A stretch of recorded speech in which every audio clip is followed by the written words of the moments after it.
स्वामी या बाबतीत असं म्हणतात की तुझं जे संकट आहे, तुझा जो काही त्रास आहे तो मला सांग. माझं असंही तुझ्यावर प्रचंड लक्ष आहे. म्हणजे तुझं काय चाललंय, तुझ्या आयुष्यात किती तुला दुःख आहे, तुला दुःख देणारे कोण आहे, त्रास देणारे कोण आहे, ह्याच्यावरही स्वामींचं बारकाईने लक्ष आहे. त्याच्यामुळे स्वामी म्हणतात की आजूबाजूच्यांना सांगून तो त्रास काही कमी होणार नाही.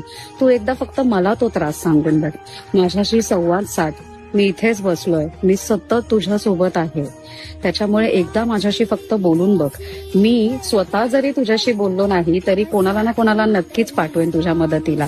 आणि तू माझ्यावर तेवढा विश्वास ठेवलास ना तर तुझे हे संकट अगदी आरामातपणे सहजपणे दूर होतील. त्यामुळे असं जर तुम्ही काही संकटात असाल तर एकदा फक्त स्वामींशी संवाद साधण्याचा प्रयत्न करा. म्हणजे मी माझ्या आयुष्यात आतापर्यंत तेच करत आली आहे. शांत बसायचं, ध्यान करायचं, त्यांचं नामस्मरण करायचं आणि त्यांना हे दुःख सांगून बघायचं.